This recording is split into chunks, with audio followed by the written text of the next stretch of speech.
Muchas gracias a ustedes. Yo quisiera saludar al vicepresidente de la Asociación de Magistrados Judiciales, al doctor Raúl Florentín, que se encuentra presente, a su persona como coordinador del evento, señor Matías Garcete,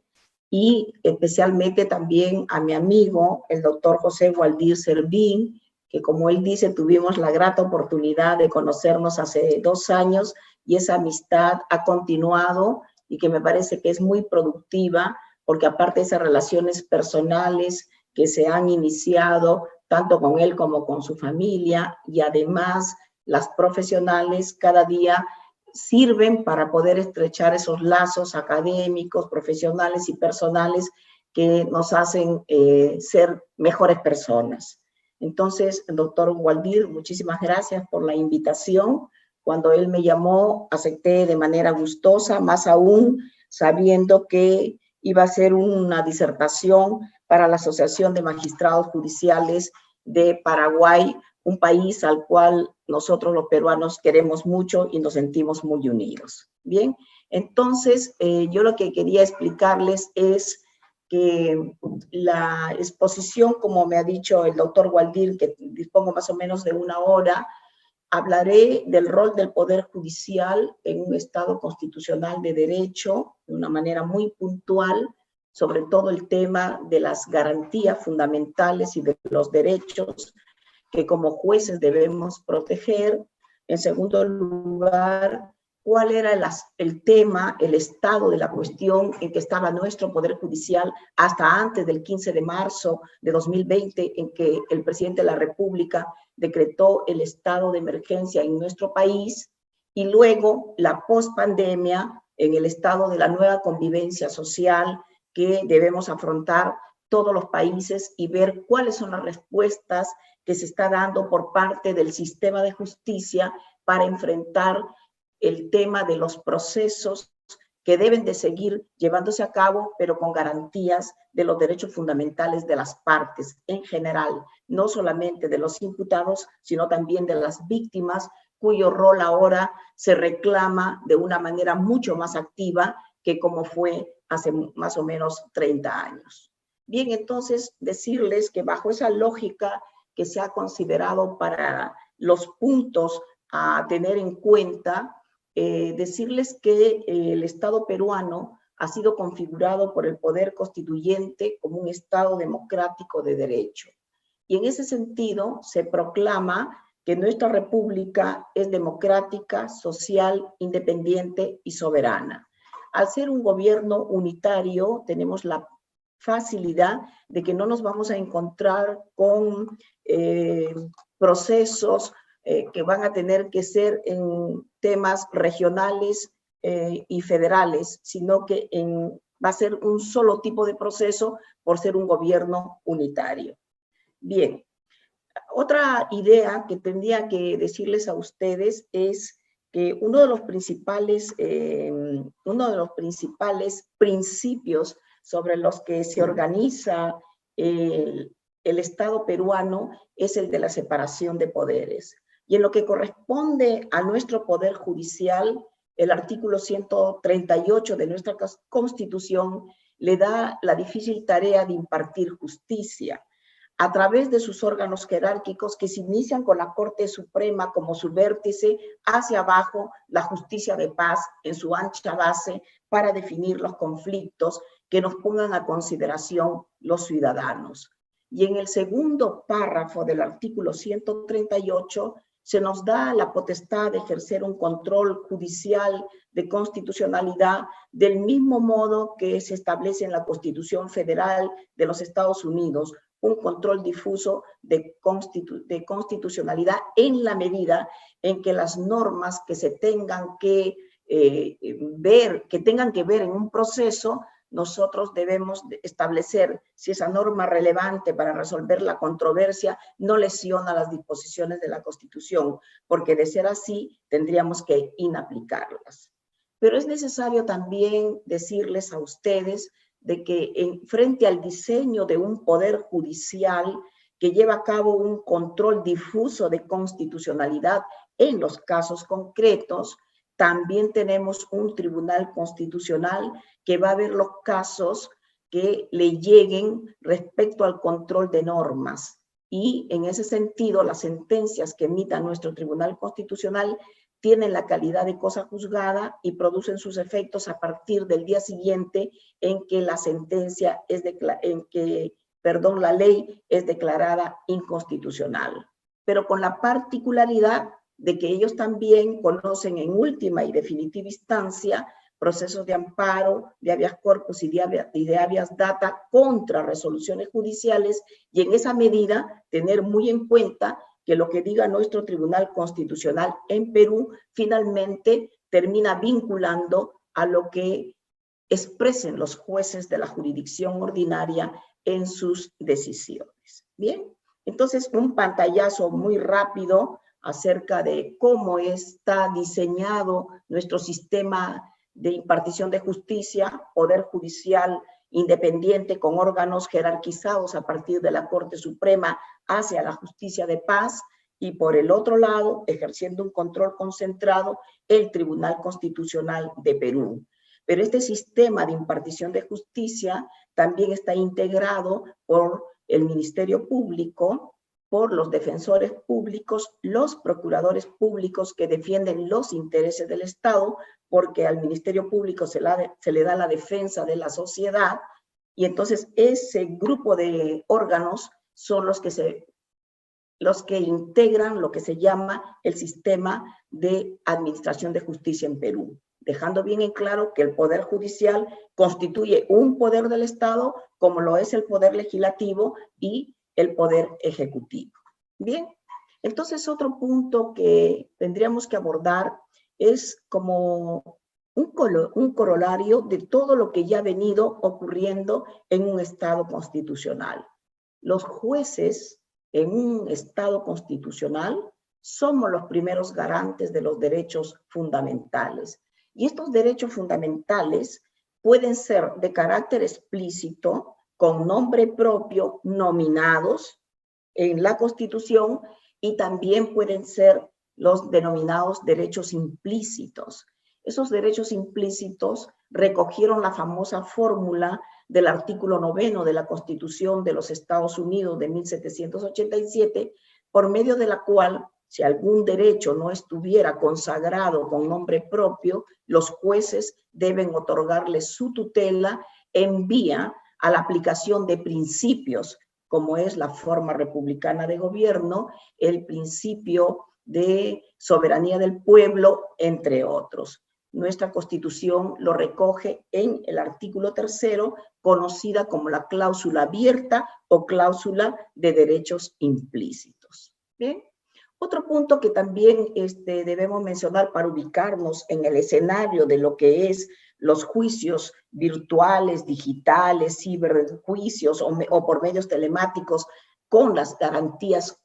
constitucionales, es manifestarles que nuestra Constitución ubica a los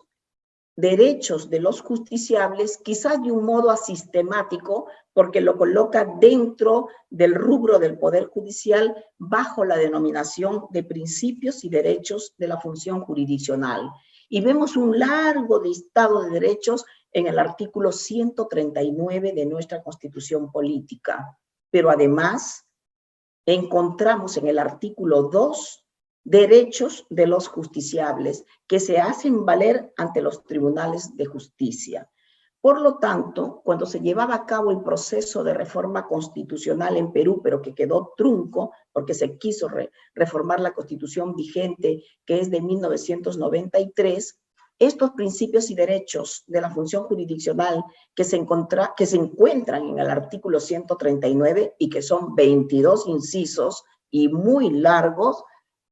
pasarían a formar parte del artículo 2, porque allí es donde le corresponde estar en la parte que corresponde a derechos fundamentales. Pero como quedó trunco ese proceso de reforma constitucional, entonces nos encontramos que vamos a tener consagrados los derechos de los justiciables en el 139 de la Constitución como en el 2, que se constituyen en auténticos límites al ejercicio del poder, y en verdaderos deberes para nosotros los jueces y los que integran el sistema de justicia, pues para nosotros es una obligación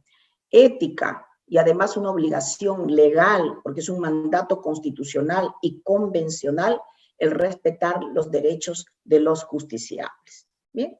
otro punto que también es bueno que tengamos en consideración en esta presentación de lo que es nuestro modelo constitucional, que se asemeja mucho a los modelos constitucionales de esta parte del continente americano, es que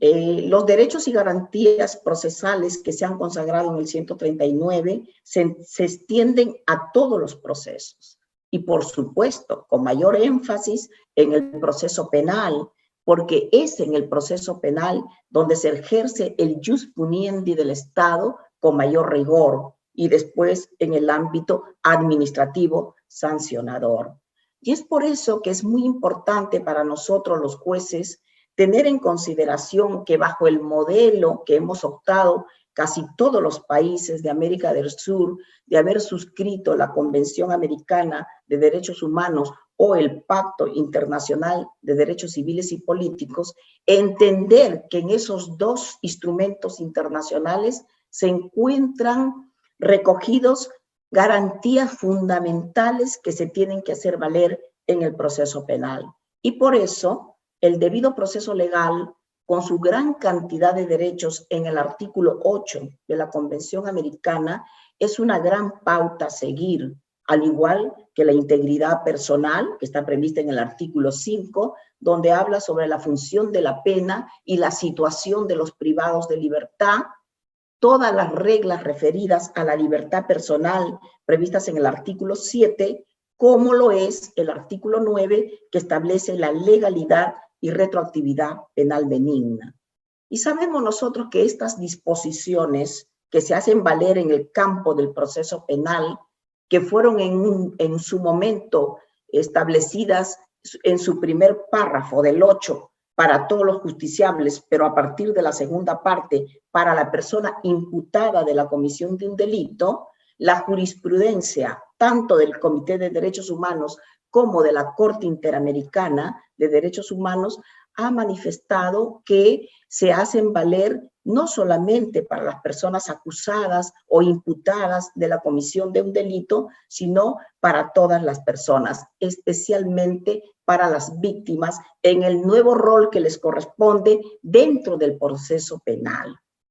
Y, por lo tanto, estas disposiciones que hemos mencionado de la Convención Americana, nosotros las vamos a complementar, porque no son antinomias jurídicas las que se van a presentar, sino que por el contrario son complementarias de una mayor tutela, estarían los derechos que se consagran en el Pacto Internacional de Derechos Civiles y Políticos, y que si ustedes hacen una lectura de lo que es el pacto más la Convención Americana, verán que recogen los mismos derechos y garantías. Pero claro, fíjense ustedes, y solamente para dar lectura del artículo 8, ¿no? Cuando nos dice, por ejemplo, el artículo 8, en la segunda parte, toda persona inculpada de un delito tiene derecho a que se presuma su inocencia, y luego dice, goza en plena igualdad de las siguientes garantías mínimas. Lo que nos va a decir es lo siguiente, ¿no? Derecho del inculpado de defenderse personalmente, número 1. Después nos va a decir derecho de defensa de interrogar a los testigos presentes en el tribunal. Entonces, lo que da a entender tanto la Convención Americana como el Pacto Internacional de Derechos Civiles y Políticos es que el debido proceso, con sus reglas que se encuentran previstas en estas dos grandes disposiciones, tiene la particularidad de necesitar que la persona tenga derecho a ser oída, tenga derecho a estar presente y tenga derecho a contradecir. Pero nosotros tenemos que considerar que el Pacto Internacional es del año 1966 y la Convención Americana es de 1969. Ya ha pasado mucho tiempo y cuando se proyectan estos dos grandes tratados, no se había dado el avance tecnológico que se ha producido en este momento. Y por lo tanto, y aquí yo le puedo decir y dar lectura de esta parte, que una interpretación evolutiva de estos dos tratados se va a concentrar en que efectivamente los clásicos caracteres de oralidad, inmediación, publicidad y contradicción establecidos en estos dos grandes tratados, por ahora, con la aparición de las nuevas tecnologías, necesitarían, por lo tanto, de una nueva interpretación, pero una interpretación que permita que esos 4 grandes principios rectores del proceso penal y que se hacen valer en un sistema acusatorio de una manera mucho más rígida, tenga que encontrar una solución frente a problemas como los que ahora venimos pasando. Bien, sin perjuicio de ser esto un adelanto de lo que vamos a hablar, tendría que decirles que estos derechos que se han enunciado no serían verdaderos derechos si no se cuenta con las garantías de los órganos que imparten justicia. Los jueces deben ser independientes, imparciales, un juez predeterminado por la ley y además deben ser jueces íntegros. Lo exige el artículo 11, además de la Convención de Naciones Unidas contra la corrupción y que se extiende a este principio de integridad fundamental en estos momentos de grave crisis de corrupción en nuestros países, se extiende hacia los fiscales. Y además de lo que hemos dicho hace un momento, se complementa con las previsiones del derecho a ser oído por parte del imputado con las debidas garantías de un proceso público y dentro de un plazo razonable. ¿Bien? Entonces, esas son los estándares mínimos que nos están exigiendo tanto el Pacto Internacional como la Convención Americana y que han sido recogidos en nuestras constituciones y que corresponde a nosotros los jueces hacer realidad. Porque claro, el fiscal tiene su posición, hace sus requerimientos, pero somos nosotros los que tenemos que resolver y al final la decisión debidamente motivada la tiene que dar el juez. Y si se lesiona un derecho fundamental, quien debe pagar por esos errores es el juez. De allí que nuestra responsabilidad es mucho mayor que de cualquier funcionario que integra la rama del sistema de impartición de justicia. Como no vamos a hablar un poco más de cómo es la estructura, pero yo supongo que en la Constitución de Paraguay, al igual que en la peruana, los tratados en vigor forman parte del derecho interno, eso lo tenemos en Perú, y Perú además, recogiendo la cláusula del artículo 10 de la Constitución española en sus mismos términos, al igual que lo hizo Colombia, recoge el principio de interpretación conforme de los tratados que nuestra Constitución reconoce frente a lo que dice la Declaración Universal de Derechos Humanos y los tratados que sobre la materia haya suscrito el Estado peruano. Por lo tanto, estamos hablando de estándares mínimos, ¿no?, que se deben cumplir en el ámbito interno. Sabemos nosotros que han surgido nuevas formas de criminalidad. Los delitos no convencionales atacan con mayor fuerza a la sociedad en su conjunto. Hay nuevas formas de criminalidad, como por ejemplo la violencia contra la mujer y contra el entorno familiar, que deja profundas huellas de daño psicológico en la familia, que tiene una repercusión en el ámbito de toda la sociedad. Y por eso es que siempre nosotros ahora estamos mirando con otra perspectiva lo que digan estos tratados en relación a una protección igualitaria a la víctima directa y a las víctimas indirectas. especialmente la sociedad, que se ve seriamente afectada de manera indirecta con los graves casos de corrupción que afrontan nuestros países. ¿Sí?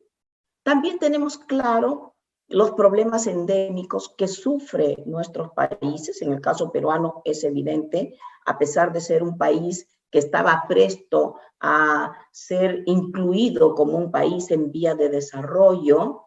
la pandemia ha revelado las grandes brechas de pobreza en nuestro país, y decirles que el Poder Judicial siempre ha tenido problemas de presupuesto, al igual que las demás instituciones del sistema de justicia. Y la sobrecarga procesal, ¿no?, al igual que la afectación al plazo razonable, se han constituido siempre en factores que han deslegitimado el accionar del Poder Judicial. Porque cuando hay sobrecarga procesal y se afecta el derecho al plazo razonable, se determina en muchos casos la prescripción de los procesos, lo que a su vez genera la impunidad y se establece una larga cadena que al final termina en que la víctima no tiene el reconocimiento que espera, o que la propia persona que goza de la presunción de inocencia no ha recibido una respuesta efectiva por parte de sus órganos jurisdiccionales, porque como goza de la presunción de inocencia, esta persona es declarada inocente, pero siempre queda un manto de duda. Muy distinto es cuando se resuelve y se dice, esta persona es inocente. Las diversas reformas que se han emprendido bajo la denominación de auténticas reformas nunca han logrado su cometido, porque se viene impartiendo justicia en locales vetustos, hacinados de trabajadores, usuarios con una gran cantidad de expedientes que, claro, llegada la pandemia, era imposible de que se pueda seguir trabajando en esas condiciones. Pero no obstante la situación en que venía afrontando el Poder Judicial, y pese a las dificultades económicas en relación a su presupuesto, el órgano de gobierno del Poder Judicial, que se llama Consejo Ejecutivo del Poder Judicial, en el año 2017 emitió una resolución administrativa, la 228-2017, Consejo Ejecutivo Poder Judicial, por la cual aprobó el reglamento del expediente judicial electrónico. Le vamos a poner EJE. Ese va a ser las siglas en que vamos a enunciar, expediente judicial electrónico. Y dispuso que este eje tenga una aplicación progresiva a nivel nacional en todas las especialidades. Y es así como el eje empezó a implementarse desde el año 2017, pero no para el área penal. Y lo que vamos a ver es que del 2017 a la fecha, en el Distrito Judicial de Lima, que es el distrito más grande del Perú, Perú tiene 36 distritos judiciales ubicados geográficamente, y el Distrito Judicial de Lima, de 300 órganos jurisdiccionales, en 67 se ha establecido el eje, pero es en la especialidad civil con su especialidad comercial, contencioso administrativo con su especialidad tributaria y aduanera, contencioso administrativo con su especialidad en temas de mercado, y en el tema laboral referido a la nueva ley procesal del trabajo, porque todo se lleva de manera oral. Entonces se dispuso que el plan piloto del eje se ejecute en otros lugares solamente en el ámbito laboral. Y tenemos que en Lima Norte, el Distrito Judicial de Cajamarca, Tacna y Ventanilla son aquellos donde ya ya contamos con un expediente judicial electrónico. Pero no en el área penal. También es bueno decirles que con anterioridad al 2017 se implementaron el embargo electrónico bancario desde 2016, el sistema de notificaciones electrónicas llamado SINOE, que ha significado un gran avance en el tema de las notificaciones, porque te obliga a ti como abogado a contar con tu casilla electrónica y evita muchos problemas de nulidades que se venían formulando, manifestando que no se había llevado una debida notificación. El remate virtual también está desde el 2017 y posteriormente se ha implementado el embargo en forma de inscripción de inmuebles en la entidad que corresponde, que se llama SUNAR, desde finales del año 2019. Este eje, en las áreas que hemos mencionado, que es la área civil, especialmente la comercial y la contencioso administrativa, más la laboral en los otros distritos judiciales, ha demostrado muchas ventajas. Resuelve problemas porque se cuenta con una información real y oportuna. Cuando los jueces tenemos una información real de cómo está el estado de nuestro despacho, podemos conocer el estado de los procesos y tomar decisiones de gestión de despacho con miras a una descarga procesal efectiva. Hay ahorro de papel y ahorro de espacio para liberar esos ambientes tuburizados y es evidente que el tema del plazo razonable sería mucho mejor abordado teniendo un eje para estas áreas. Luego empezaron los estudios para el eje penal. En mi condición de coordinadora nacional del sistema especializado en delito de corrupción de funcionarios, cargo que ejercí desde el año 2017 y 2018, porque fueron 2 años, luego pasé a la Corte Suprema, integré la comisión encargada de ver cómo plan piloto el sistema especializado para que se implemente el eje electrónico. Tuvimos problemas porque el Ministerio Público no quería que el sistema anticorrupción, o sea, la Fiscalía Anticorrupción del caso Odebrecht y de la operación Lavallato, se insertara en este sistema de hacer un expediente digital, porque entiendan ustedes que es mucho más difícil el área penal que las otras áreas, porque en el área penal está la policía, están los defensores públicos, los procuradores públicos, los fiscales, están los jueces, la Contraloría, que también hace algunas denuncias y temas de gestión que lo pasa al Ministerio Público. Está también la unidad de inteligencia financiera que puede pedir un bloqueo, que puede pedir un congelamiento administrativo de fondos. Entonces se necesita de articular otras ventanas para que puedan ingresar a ese eje penal. Por lo tanto, el día de hoy he llamado a la secretaria encargada para preguntarle cómo va. Me dice que continúan con el tema del plan piloto en lo que ahora se denomina la Corte Superior Nacional, que involucra al sistema especializado en delitos de corrupción de funcionarios y a criminalidad organizada, y que sigan avanzando. Claro, será de mucha utilidad contar con un eje penal para los temas tan complicados de organización criminal como son los vinculados a la operación Lavallato y a las grandes organizaciones delictivas que operan en el Perú producto de narcotráfico, de minería ilegal, etcétera, etcétera, ¿no?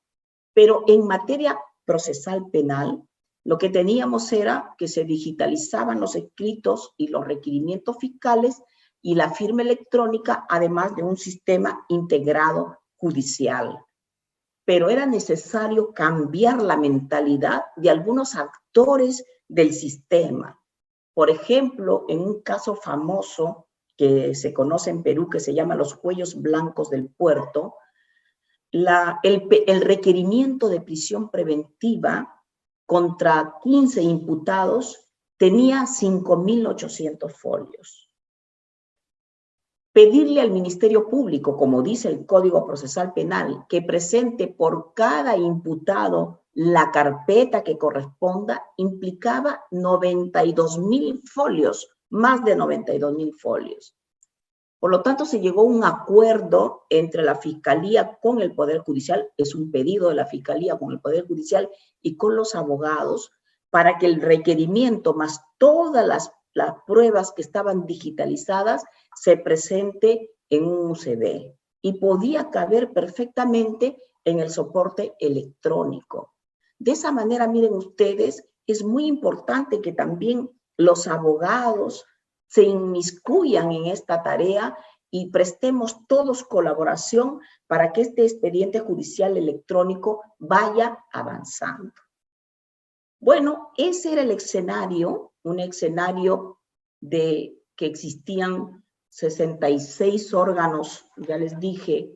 67 órganos jurisdiccionales en Lima con eje y el resto en el Perú, en los distritos judiciales, en un total de 88 órganos jurisdiccionales, no en todos los lugares, con sobrecarga procesal, con hacinamiento de locales, viene el tema del COVID-19, ¿no? Ya sabemos que en diciembre de 2019, en Wuhan, en China, se produjo un brote epidémico de neumonía, la causa era desconocida, y que 3 meses después de analizar qué había ocurrido con este virus, el 11 de marzo de 2020, la Organización Mundial de la Salud califica el brote del coronavirus, conocido como COVID-19, como una pandemia, porque se había extendido a más de 100 países del mundo de manera simultánea. Y entonces en muchos países, en Europa y también en América, empiezan a darse medidas para afrontar ese problema. En nuestro país, el 15 de marzo, ¿no?, se decreta el estado de emergencia en el país, con sucesivas prórrogas. Y hasta la fecha, hasta el 30 de septiembre, nosotros tenemos una cuarentena focalizada, ¿no?, que comprende una inmovilización total de todos los días a partir de las 10 de la noche hasta las 4 de la mañana y domingos todo el día. Pero hay ciertos lugares donde empieza más temprano y las medidas son mucho más restrictivas. Pero el estado de emergencia en sus inicios fue muy drástico, porque se aplicaron restricciones de derechos drásticas para enfrentar ese brote que afectaba la vida y la salud de las personas. Entonces, estas medidas de carácter urgente llegaron a todos los ámbitos. Al inicio era muy difícil salir a la calle, teníamos una inmovilización total absoluta y por lo tanto en ese decreto supremo en el cual se decreta el estado de emergencia, se declara el estado de emergencia, el presidente de la República en el mismo dice, vamos a autorizar a los otros poderes del Estado para que regulen la forma de cómo van a ver el tema de sus plazos, etcétera, etcétera, ¿no? Luego empezaron a darse posteriores declaratorias de estado de emergencia, sus prórrogas, y, como podríamos decir, se legislaba en caliente conforme las cosas iban ocurriendo día a día y teniéndose como experiencia lo que venía de Asia y lo que venía de Europa.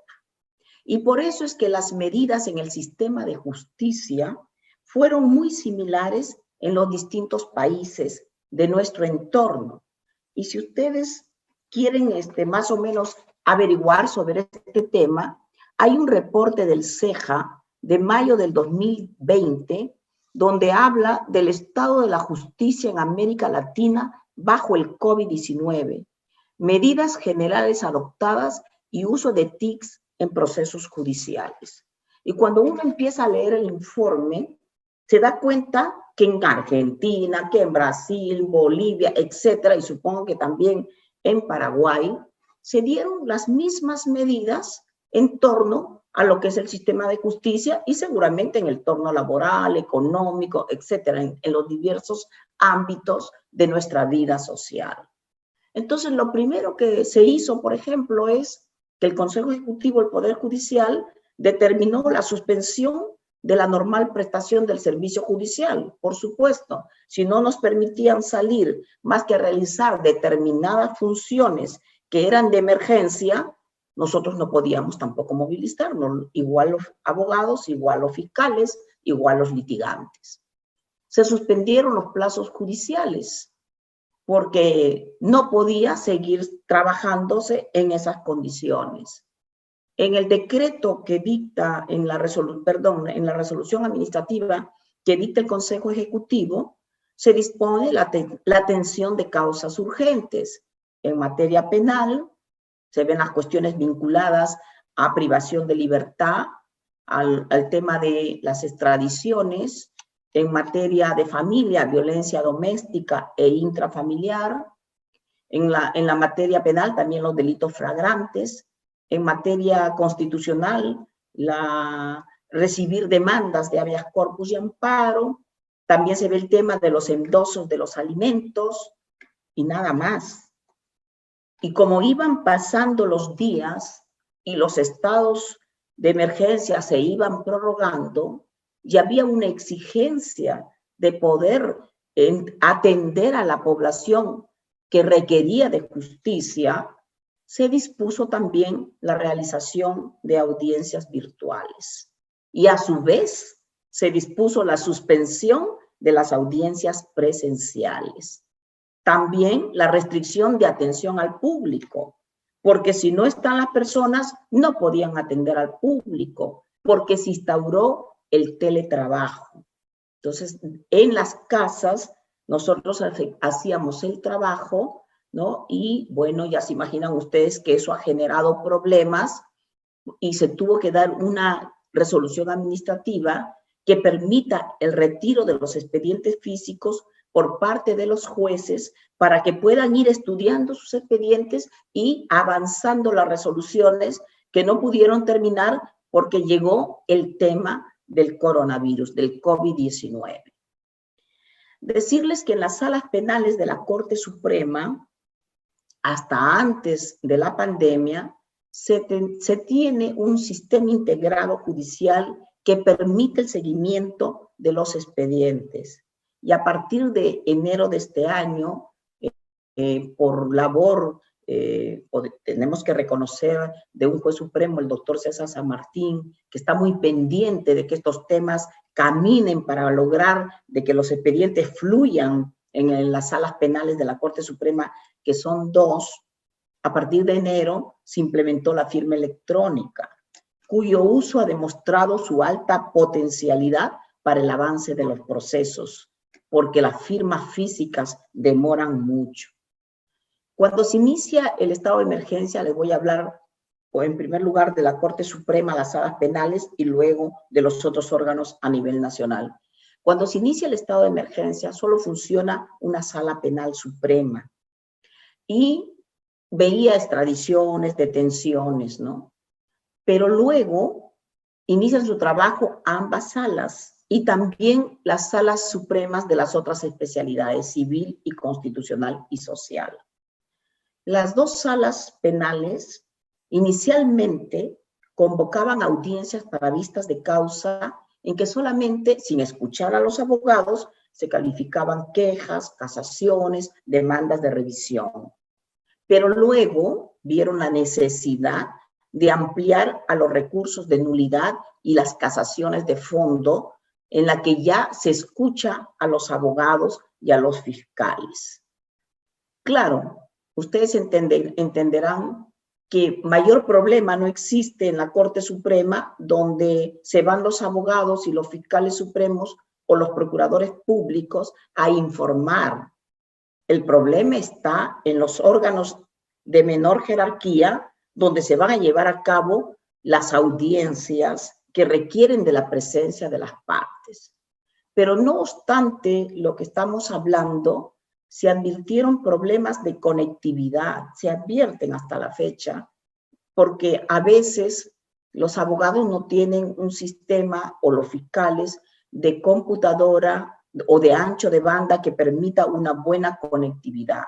También se advierte que algunos no están familiarizados con la plataforma, la Google Meet, pero se está avanzando. ¿Ya? Entonces les decía de que consideramos que en la Corte Suprema, por ahora, mientras solamente se reciban informes orales, porque la Corte Suprema solo puede actuar como sala de apelación cuando se trata de los delitos en el ejercicio de la función que están implicados jueces superiores y fiscales superiores hacia arriba. Entonces, ahí sí, pues, con el nuevo modelo, puede ser que ofrezcan prueba durante la etapa de apelación.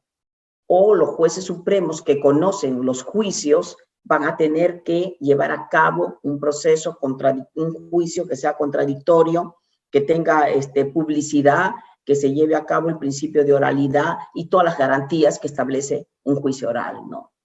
Pero bueno, en el trayecto, entiendan que estamos hablando de marzo, ya estamos septiembre, mire cuánto tiempo ha pasado, entenderán que en marzo y abril la mayoría estaba como, digamos, en stand-by, esperando ver qué pasaba, si los contagios disminuían, pero lamentablemente los contagios han venido subiendo, al igual que el número de fallecidos, y en esas condiciones aún, cuando esto no ha parado, se ha tenido que reiniciar las actividades bajo un decreto supremo que se llama decreto que establece medidas que debe observar la ciudadanía hacia una nueva convivencia social. Claro, porque esa nueva convivencia social es la que nos impone el COVID-19 y que aún con esos problemas que se puedan asumir y que pueden llegar de contagio y de posible muerte, se tiene que seguir avanzando porque la economía de los países no puede parar. Entonces, algunas cortes, yo digo la mayoría, también iniciaron sus audiencias virtuales, porque ya el Consejo Ejecutivo dijo que se hagan audiencias virtuales.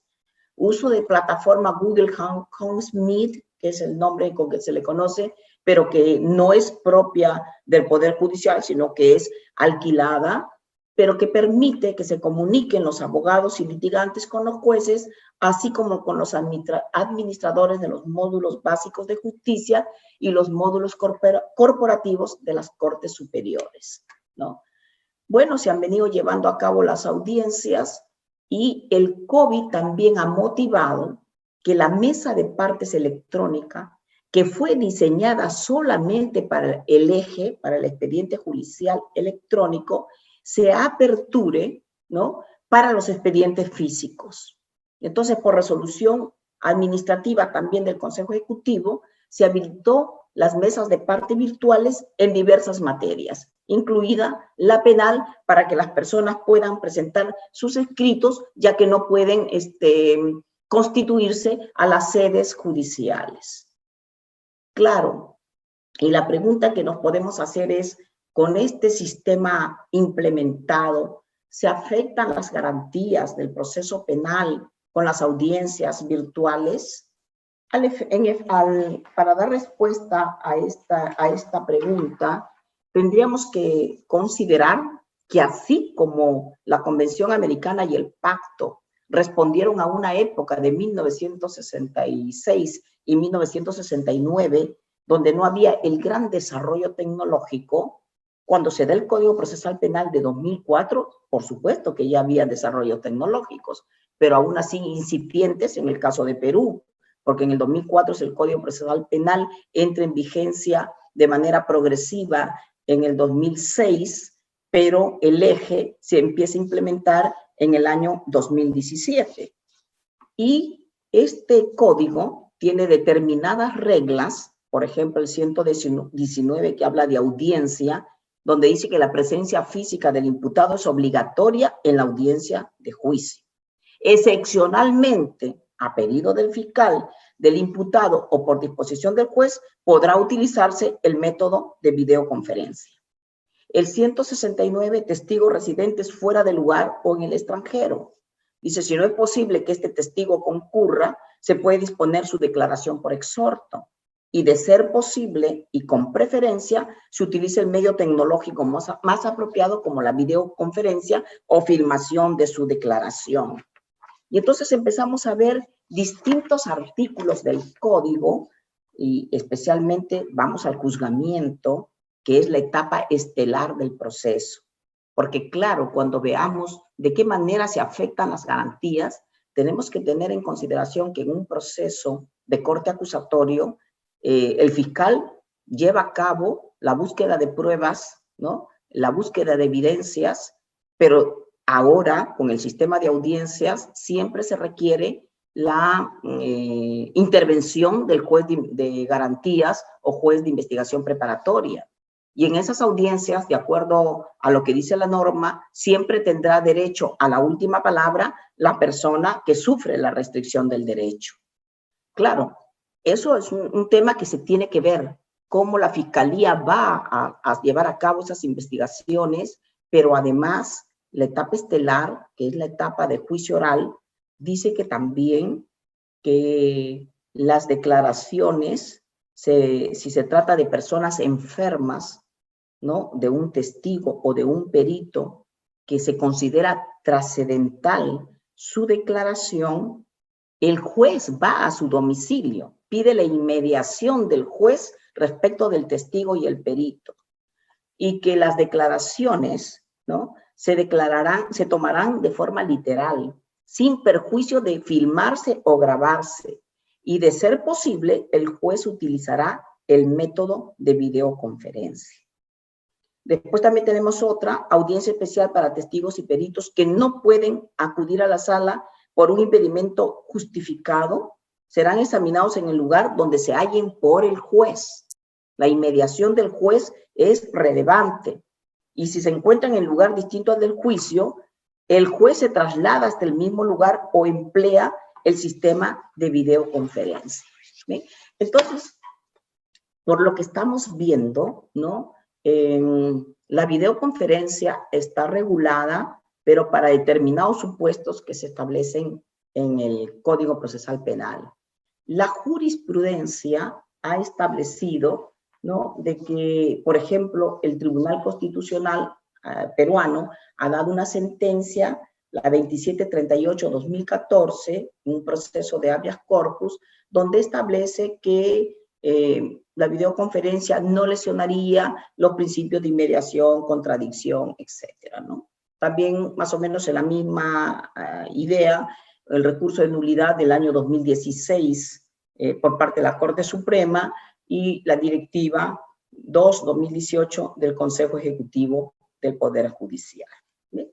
Bueno, entonces, llegados a esta parte de la exposición, es evidente que podría encontrarse tres formas de pensar frente a este problema, ¿no?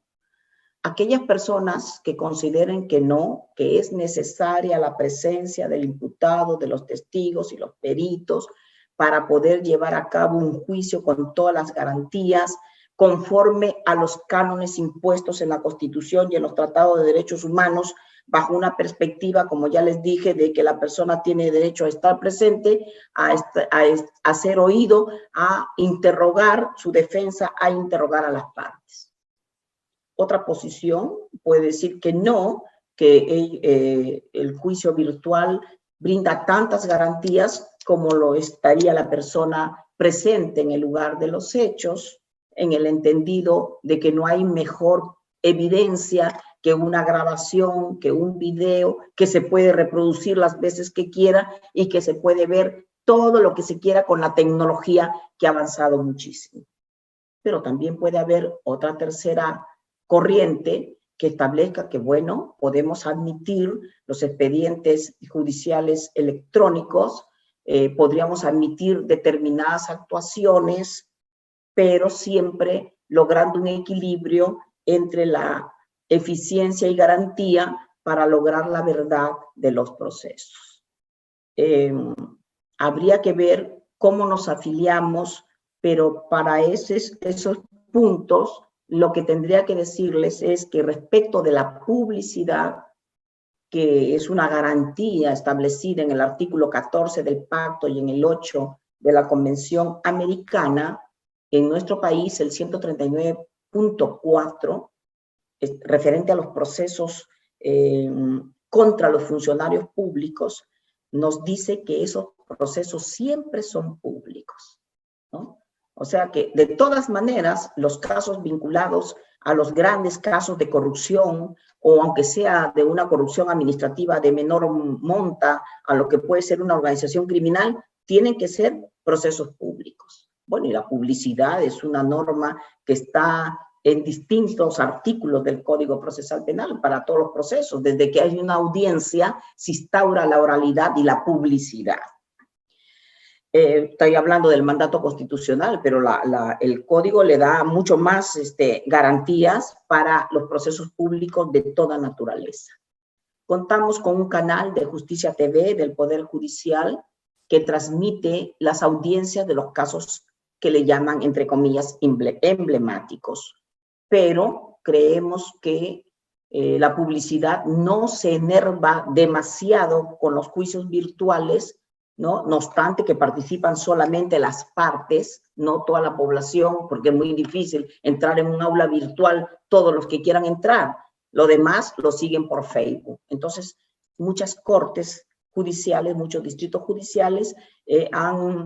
transmiten sus audiencias vía Facebook, y eso permite también que la población tome conocimiento de lo que viene pasando, y por lo tanto creemos que en este aspecto no habría mayor problema. Ahora, el derecho de defensa con sus distintas manifestaciones, como el derecho a ser oído, establece pues la necesidad de que a la persona se le tenga que escuchar al final de la audiencia. Y el sistema virtual puede establecer conexiones con los imputados, con los agraviados, para ser escuchados por los jueces.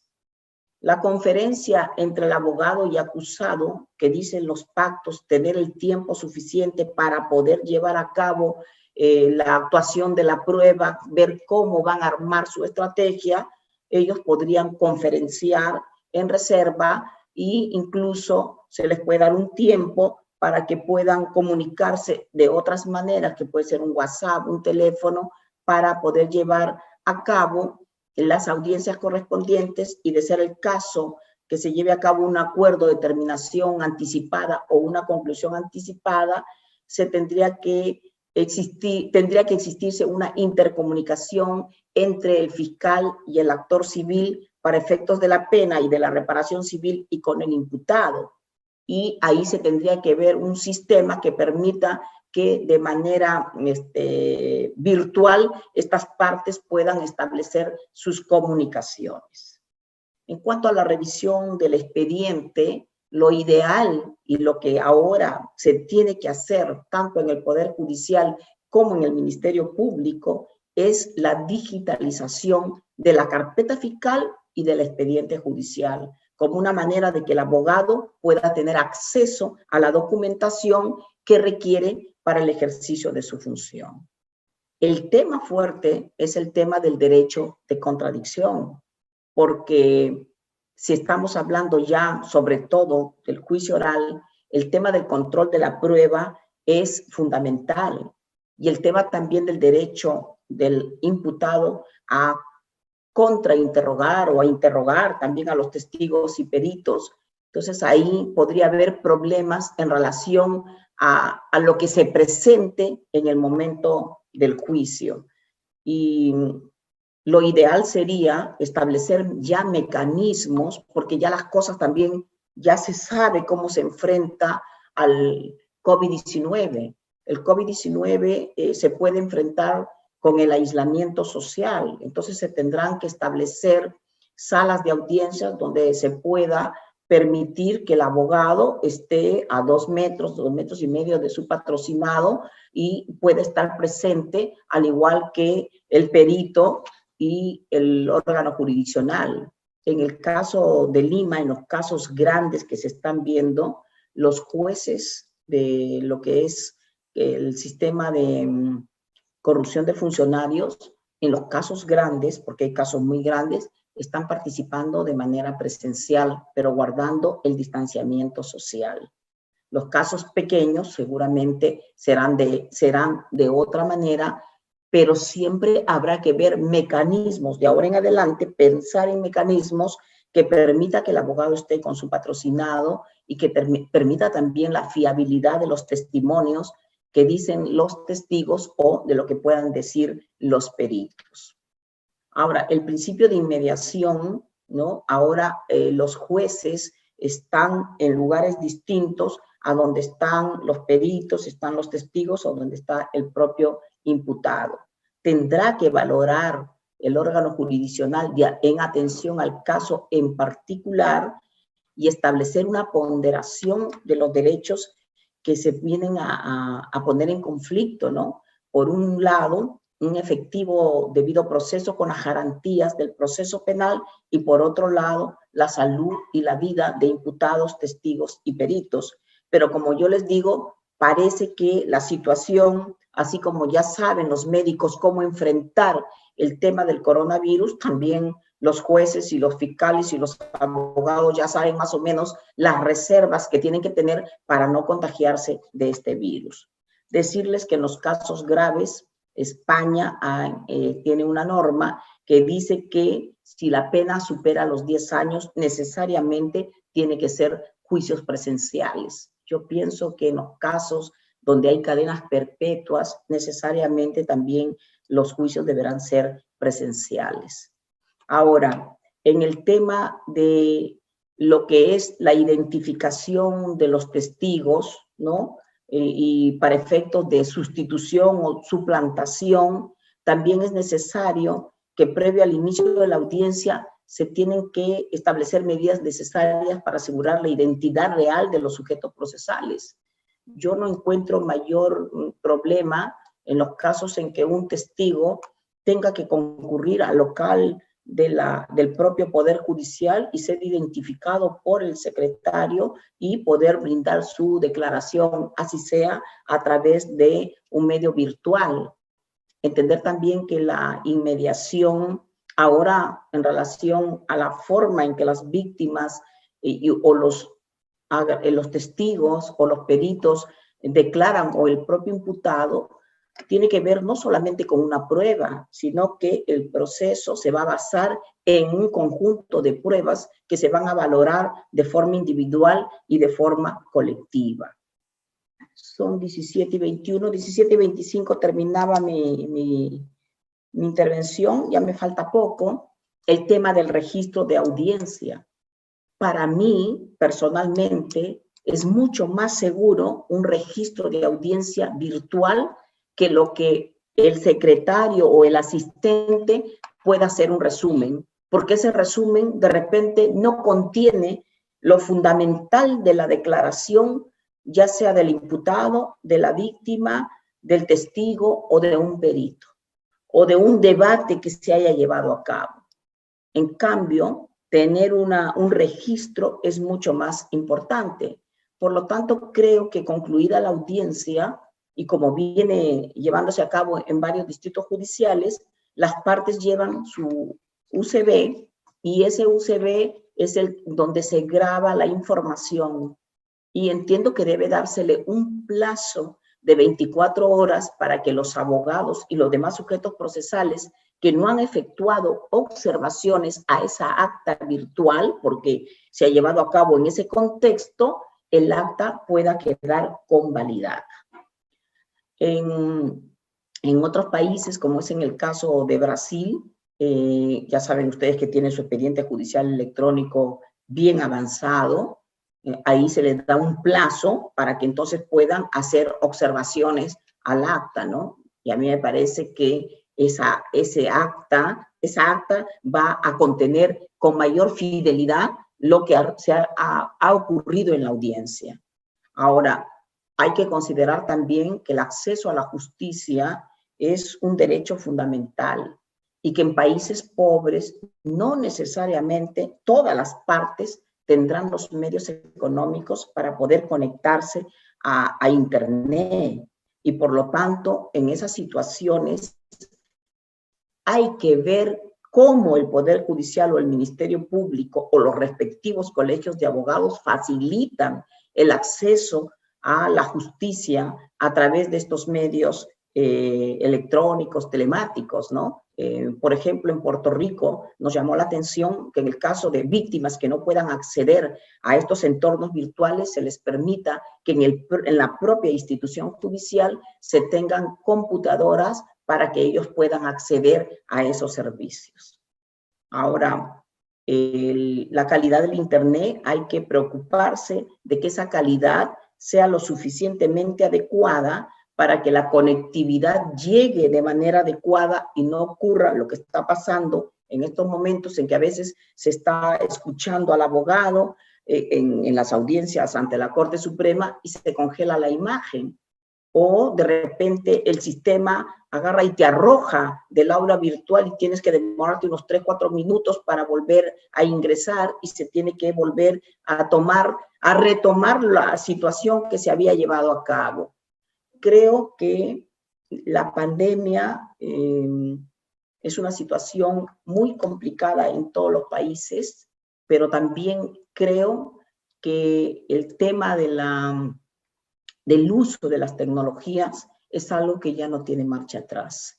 Y así como a veces nosotros cuando, por ejemplo, fuimos a Brasil y vimos su sistema del expediente judicial electrónico y pedimos que seamos plan piloto en el área penal y nos aceptaron, ¿no? Producto de esa visita, sin pensar en lo que iba a venir, yo creo que el COVID-19 lo que ha hecho es poner sobre el tapete una realidad que debió haber sido afrontada hace mucho tiempo. Es necesario ya contar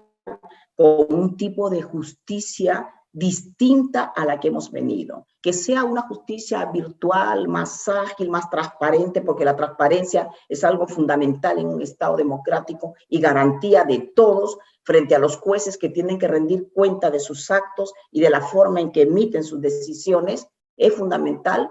pero siempre y cuando nosotros como jueces y los demás actores del sistema busquemos la forma de otorgar las garantías que se requieran para llevar a un proceso que sea eficiente, ¿no? Que tenga garantías, pero que también finalmente lleguemos a conocer la verdad de lo que realmente ha ocurrido. Muchas gracias.